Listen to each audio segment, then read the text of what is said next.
Welcome to CAN, Caribbean Affiliate News. My name is Siobhan Gobin.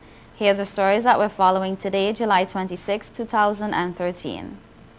In international news, Juror B29 says Zimmerman got away with murder.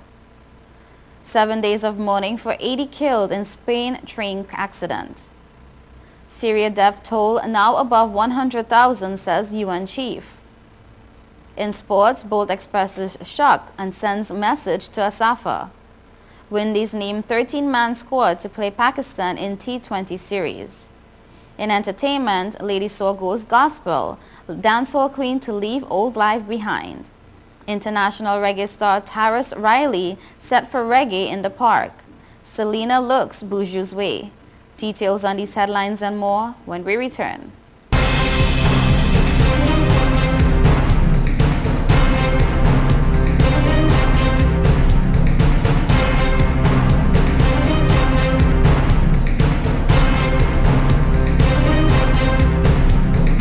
Government say it's all about the food.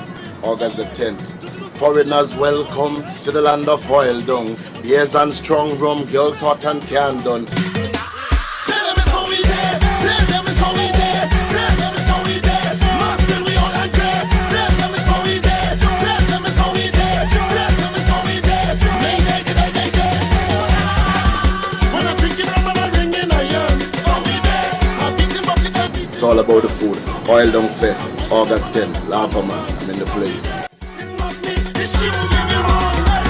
Over there started with a case of beer. The woman tell me we have to go somewhere. When Green call me and tell me lava here.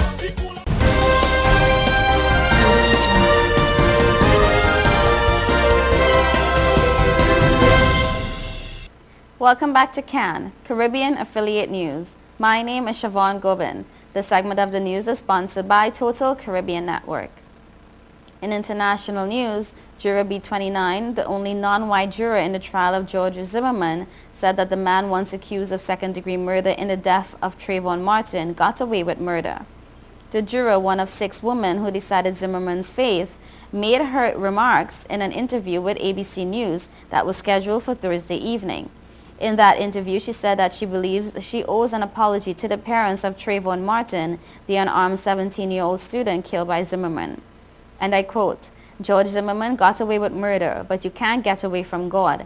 And at the end of the day, he's going to have a lot of questions and answers he has to deal with," said the juror, identifying herself only as Maddie. However, she added the law couldn't prove it.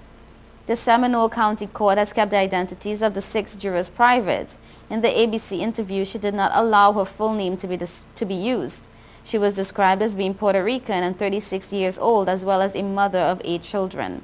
She moved from Chicago to the Orlando area just 5 months before the jury was selected. And I quote, "I was the juror that was going to give them the hung jury. I fought to the end," she said in the interview.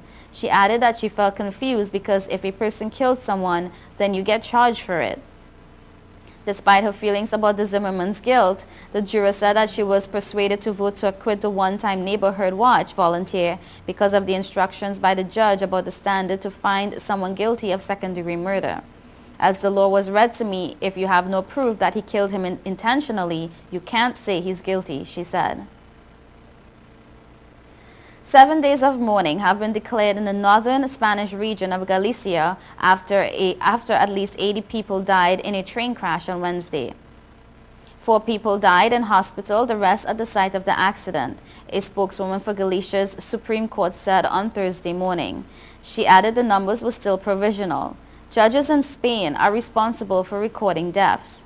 With Spain's worst rail crash in decades left at least 77 people dead and at least 130 injured, officials said on Thursday, as investigators tried to establish how a passenger train that some reports said was traveling at excessive speed derailed outside Santiago de Compostela, picking their way through mangled debris more than 12 hours after one of Europe's deadliest rail accidents in recent years.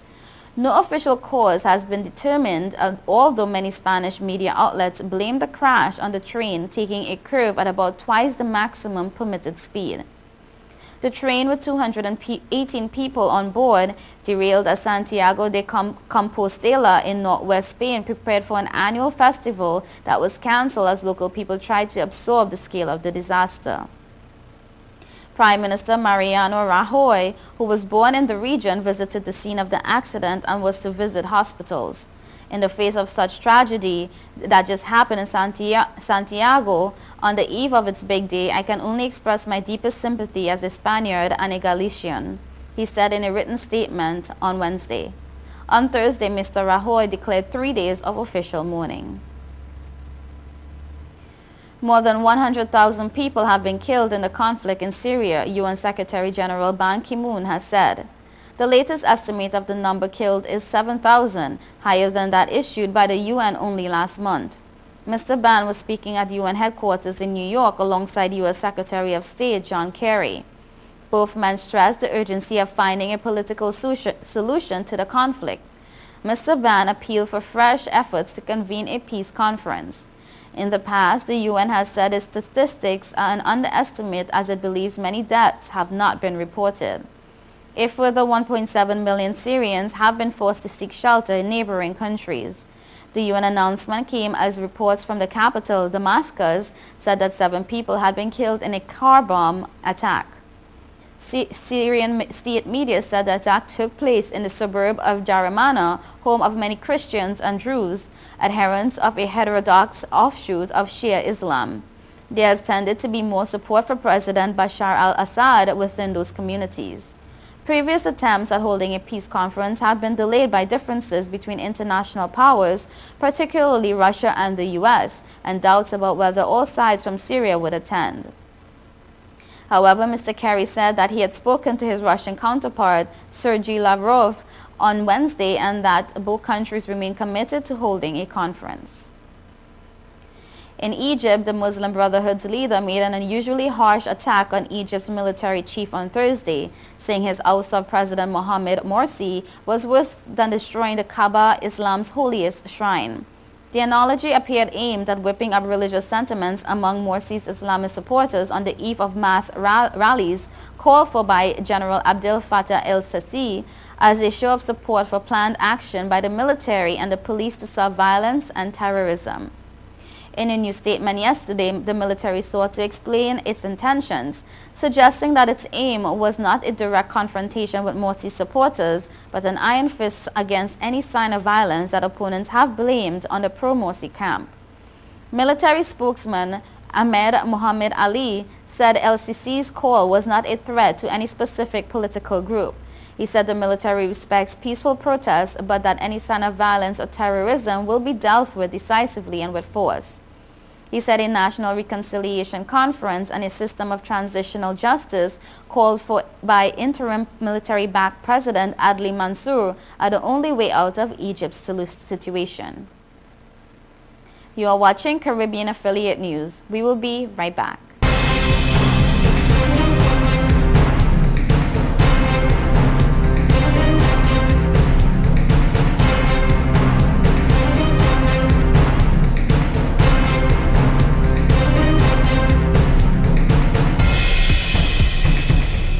Government say it's all about the food. August the 10th. Foreigners welcome to the land of oil dung. Beers and strong rum, girls hot and can done. Tell them it's how we did. Tell them it's how we did. Tell them it's how we did. Master, we all and dead. Tell them it's how we did. Tell them it's how we did. Tell them it's how we did. They. When I drink it, I'm ringing iron. So we did. I'm beating bucket every. It's all about the food. Oil Dung Fest, August 10th, Lamperman, I'm in the place.